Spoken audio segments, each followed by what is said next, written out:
ជាគ្រប់អង្គនឹងឆ្លងបានទូ10អង្គនឹងឯងហើយម្យ៉ាងទៀតលោកតូចតូចអត់ដូចធំទេតែកាលណាមេកត់អនុកត់អីមើលអត់បានដល់លោកខាងស្រង់ទឹកលោកធ្វើឲ្យ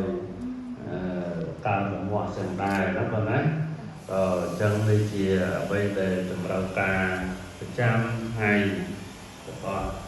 ស្មារតីគ្រប់ព្រះអង្គជាគណៈដឹកនាំដើម្បីសម្រួលដល់ការបណ្ដុះបណ្ដាលនៅធនធានប្រសង់វត្តសាស្ត្រខ្មៅចឹងសូមអរគុណណាស់ក្នុងនាមថ្នាក់ដឹកនាំវត្តទាំងប្រសង់ទាំងលោកអាចារ្យគណៈកម្មការសូមថ្លែងអំណរអគុណយ៉ាងជ្រាលជ្រៅចំពោះក្រុមគ្រួសារកូនចៅរបស់បាសិកាតាមកេលៀងញាតិមិត្តបងប្អូនទាំងអស់គ្នាបងស្រីទាំងអស់ណាបងណាដែលលោកមានសទ្ធាជ្រះថ្លាបាននាំយកនៅទៅវិទានមានអង្គមានមីមានត្រីខទឹកត្រីទឹកស្អ៊ីវព្រមទាំងឆ្នាំពេទ្យ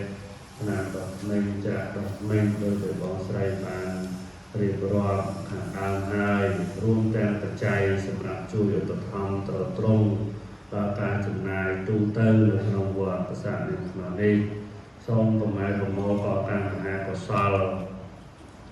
ដែលបងម្ចាស់សទ្ធាក្រុមគ្រួសារលោកបានបំពេញហើយកន្លងមកនៅវត្តប្រាសាទនេះខ្មៅនៅក្តីនៅក្នុងឱកាសពេលនេះក្តីសូមបងកុសលនេះបានសម្រាប់ទៅដល់បុព្វការីជនជាតាបិតាជាលោកជាតាកងម៉ាញាតិកាទាំង7សន្តានដែលបានដែលលោកនេះប្រកាន់លោកខាងមុខហើយអស់លោកអ្នកទាំងអស់នោះទៅយកកំណើតនៅទីណាកន្លែងណាក៏សូមបានមកទទួលត្រេកអររីករាយអនុមោទនានៅបុណ្យកុសលនេះ8ខាងយ៉ាងវិញទៀតក៏សូមប្រឹងដល់វត្ថុស័ក្តិសិទ្ធិទាំងអស់នៅក្នុងលោកអាកាសទេវតារដ្ឋទេវតាភូមិទេវតាទុសបារមី